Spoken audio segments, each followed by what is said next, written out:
तो हेलो दोस्तों, आज के इस वीडियो में हम बात करेंगे फिजिक्स में पहला चैप्टर प्रकाश का परावर्तन। ठीक है, ये चैप्टर पर जो है आज का लेक्चर होने वाला है। तो ये लेक्चर जो है पूरा जो है कंप्लीट कराया जाएगा। प्रकाश के परावर्तन चैप्टर है, ये पूरा कंप्लीट कराया जाएगा। ठीक है, तो उम्मीद है कि इस वीडियो को आप जो है अच्छे से देखेंगे, समझेंगे और इससे लाभ उठाएंगे। ठीक है, तो हम स्टार्ट करते हैं चैप्टर।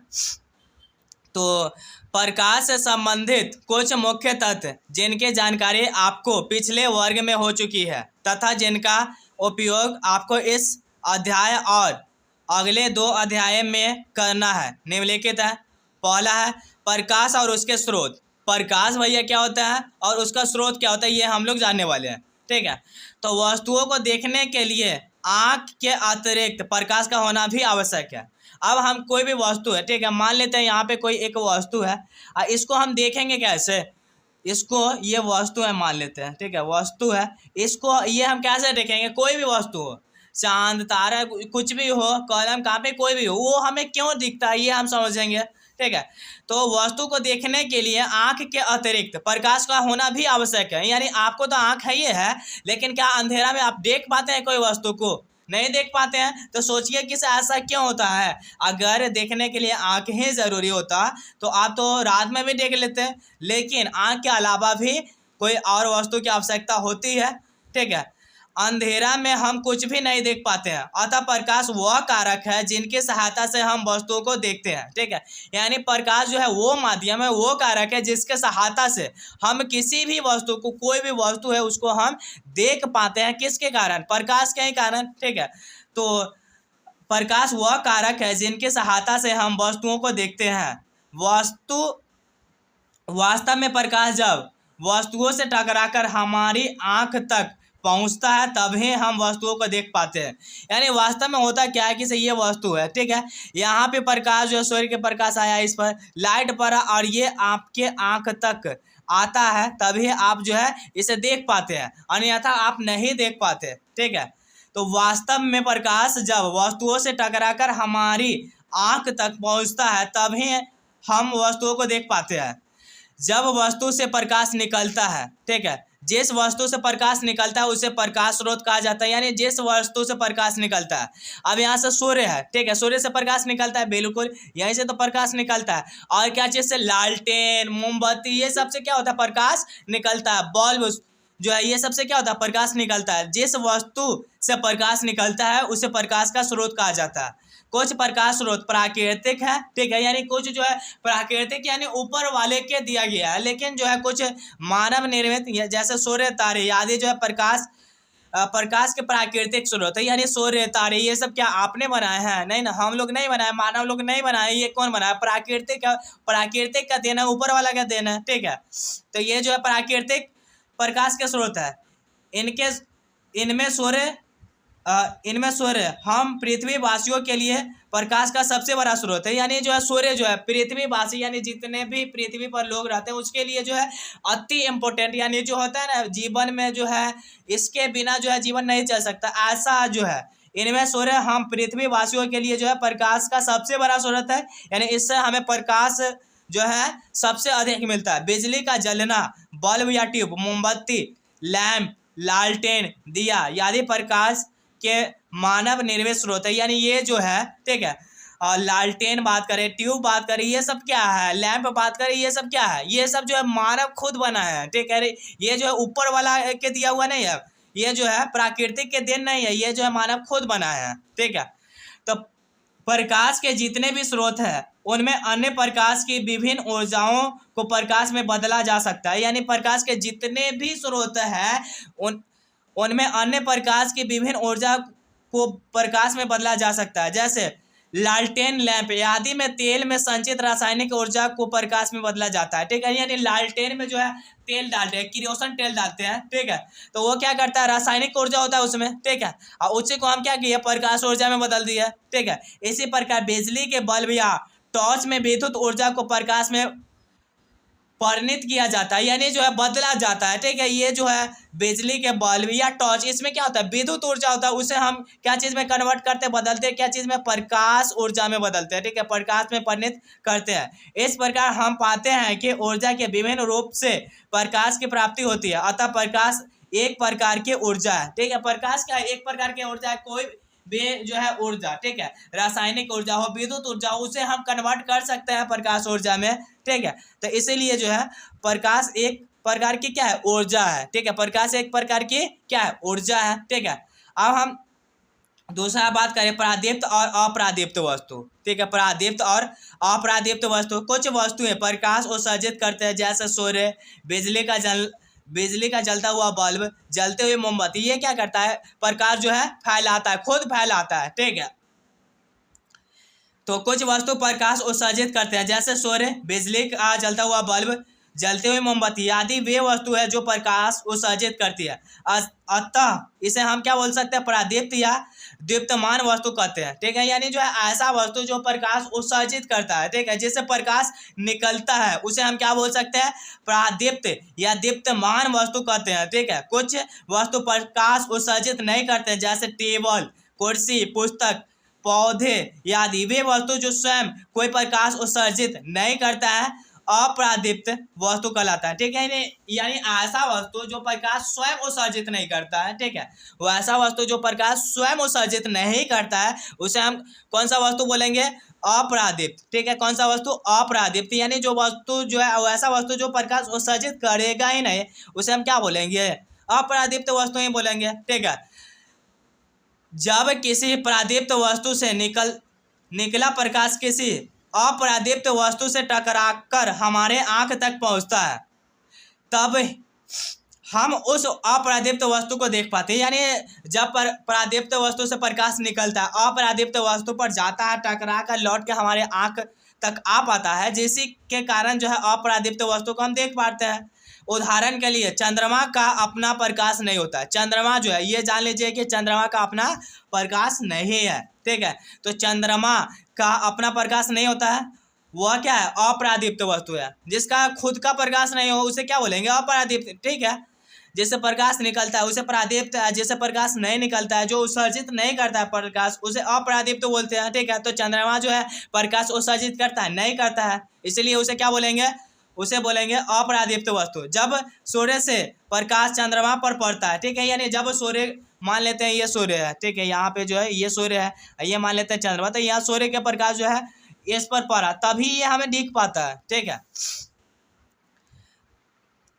जब सूर्य से प्रकाश चंद्रमा पर पहुंचता है और उस प्रकाश का कुछ भाग परावर्तित होकर हम तक पहुंचता है, तब हम चंद्रमा को देख पाते हैं। यानी जो है सूर्य से जो प्रकाश है चंद्रमा तक गया, इस पर टकरा कर हमारे आंख तक कुछ भाग आया, जिसके कारण हम लोग देख पाते हैं कि चंद्रमा जो है दिखता है हमें। ठीक है, तो सूर्य से प्रकाश चंद्रमा पर पहुंचता है और उस प्रकाश का कुछ भाग परावर्तित होकर हम तक पहुंचता है, तभी हम चंद्रमा को देख पाते हैं। अतः चंद्रमा से आता प्रकाश यानी वास्तव में सूर्य का परावर्तित प्रकाश ही है। ठीक है, यानी चंद्रमा से जो प्रकाश आता है वो वास्तव में क्या है, सूर्य का प्रकाश है।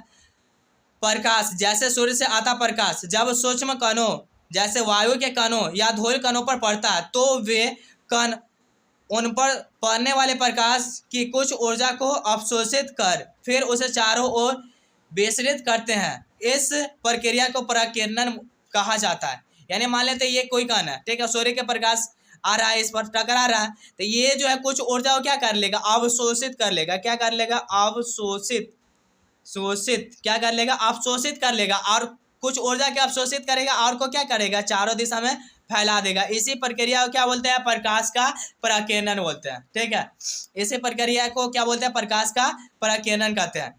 इस परिकिरणित प्रकाश के कारण हम दिन में ऐसे वस्तु को भी देख पाते हैं जिस पर सूर्य का प्रकाश सीधे नहीं पड़ता है। ठीक है, यानी हम इसी प्रकिरणन के कारण हम जो है वैसे वस्तु को देख पाते हैं जिसके जो डायरेक्ट सूर्य का प्रकाश उस पर नहीं पड़ता है। जैसे आप कमरा में बैठे हुए हैं, यहाँ तो डायरेक्ट प्रकाश नहीं जाता, लेकिन आप कमरा में बैठे हुए हैं, उसमें वस्तु क्यों दिखता है, क्यों दिन के समय सारा वस्तु दिखता है, क्योंकि जो है कण, छोटे छोटे कण हैं, उस पर जो है प्रकाश पड़ता है, घर में आपके जाता है, जिसके कारण आप देख पाते हैं। ठीक है, तो आप दिन के समय जहाँ पे डायरेक्ट प्रकाश नहीं जाता है वहाँ के भी वस्तु को किस कारण से देख पाते हैं, तो परिकिरणन के कारण ही आप देख पाते हैं। ठीक है, प्रकाश की किरणें किसी प्रादीप्त पदार्थ जैसे मोमबत्ती की लौ या बिजली के जलते हुए बल्ब से प्रकाश सरल रेखा में सभी दिशाओं में आती है। ठीक है, एक सरल रेखा पर चलने वाला प्रकाश को प्रकाश की किरणें कहते हैं। ठीक है, यानी एक सरल रेखा पर, मान लीजिए यहाँ है, यहाँ से सीधा गया। ठीक है, एक सरल रेखा पर चलने वाला प्रकाश को क्या बोलते हैं, प्रकाश की किरण कहते हैं।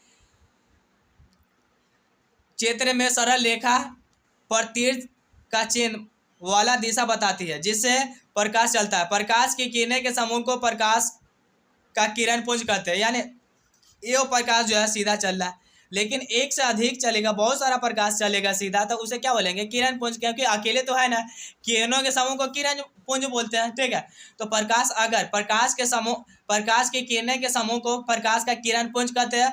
और मुक्ता किरण पुंज 3 प्रकार के होते हैं। यानी किरण पुंज कितने प्रकार के होते हैं, ये आपके सवाल आ सकता है कि किरण पुंज कितने प्रकार के होते हैं, तो 3 प्रकार के होते हैं। कौन कौन, अपसारी किरण पुंज, समांतर किरण पुंज और अभिसारी किरण पुंज। ठीक है, किरण पुंज कितने प्रकार के होते हैं, 3 प्रकार के होते हैं। कौन कौन होते हैं, अपसारी किरण पुंज, समांतर किरण पुंज और अभिसारी किरण पुंज। ठीक है, तो किरण पुंज कितने प्रकार के होते हैं, 3 प्रकार के होते हैं। ठीक है, अब हम बात करें अपसारी किरण पुंज क्या होता है। इस प्रकार के किरण पुंज में प्रकाश की किरणें एक बिंदु स्रोत से निकलकर फैलते चली जाती है। जैसे कि आगे हम देखते हैं, तो यहाँ पे आप देख सकते हैं एक बिंदु है। ठीक है, यहाँ से प्रकाश निकलकर फैलते चला गया ना।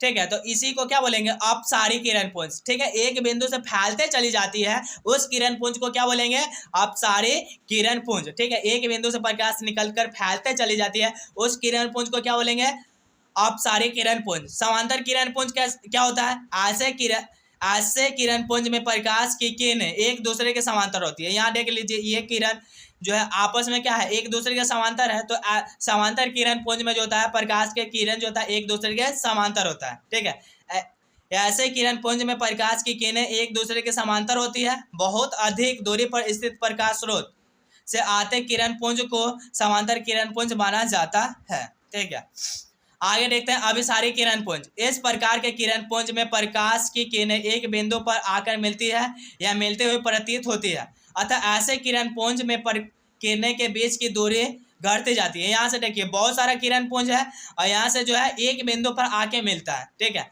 तो ऐसा किरण पुंज को क्या बोलेंगे, अभिसारी किरण पुंज।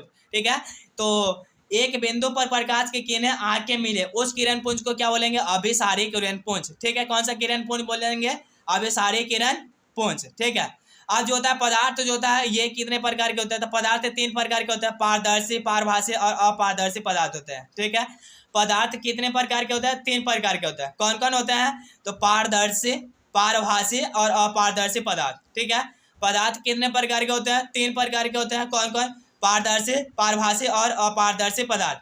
वे पदार्थ जिनसे होकर प्रकाश आसानी से पार कर सकता है पारदर्शी पदार्थ कहलाता है। जैसे कि हम देख लेते हैं यहाँ पे, तो यहाँ मान लेते हैं पानी है। ठीक है, तो पानी से जो है बिल्कुल जो है प्रकाश जो है आर पार कर जाता है पूरा पूरे।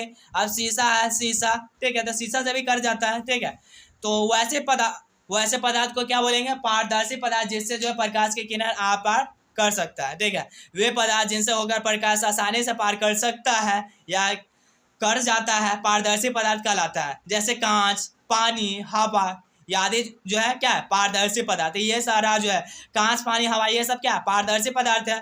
ठीक है, वे पदार्थ जो उन पर पड़ने वाले प्रकाश के एक छोटे से भाग को ही अपने से होकर जाने देता है, पारभाषिक पदार्थ कहलाता है। ठीक है, घिसा हुआ कांच, तेल लगा कागज, बैलून का रबर, आंख के प्लग, ट्रेसिंग पेपर, चर्म, रक्त, दूध, घना धुआं, हल्के बादल, कुहासा इत्यादि पारभाषी पदार्थ है। यानी ये सब ऐसा पदार्थ है जिससे जो है प्रकाश के कुछ अंश ही पार कर पाता है, पूरा नहीं कर पाता है। ठीक है, कुछ अंश ही प्रकाश का जो है पार कर पाता है, इसीलिए पारभाषी पदार्थ कहलाता है। पारभाषी पदार्थ जो है कौन कौन है, घिसा हुआ कांच है, ठीक है, तेल लगा हुआ कागज, ये सब क्या है, रबर है, ये सब क्या है, ये सब जो है पारभाषी पदार्थ है। ठीक है, चलिए, वे पदार्थ जो प्रकाश को अपने में से होकर नहीं जाने देते हैं, ठीक है, यानी वैसे पदार्थ जो अपने से प्रकाश को होकर नहीं जाने देता है क्या कहलाता है? अपारदर्शी पदार्थ कहलाते हैं, ठीक है।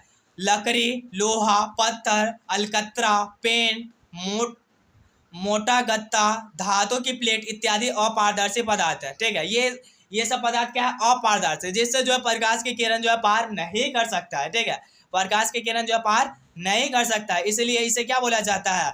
अपारदर्शी पदार्थ बोला जाता है, ठीक है। क्या बोला जाता है? अपारदर्शी। देखिए, लकड़ी, लोहा, पत्थर, अलकतरा, पेंट, मोटा गत्ता, धातु के प्लेट, ये सब क्या अपारदर्शी है, जिससे प्रकाश की किरण जो है पार नहीं कर सकता है, ठीक है, जिससे प्रकाश की किरण पार नहीं कर सकता है, इसलिए इसे क्या बोला जाता है? अपारदर्शी पदार्थ बोला जाता है। क्या बोला जाता है? अपारदर्शी पदार्थ, ठीक है। क्या बोला जाता है? अपारदर्शी पदार्थ, ठीक है। तो इतना ही रखते हैं, फिर जो है दूसरा वीडियो में इसके आगे जो है पढ़ाएंगे, ठीक।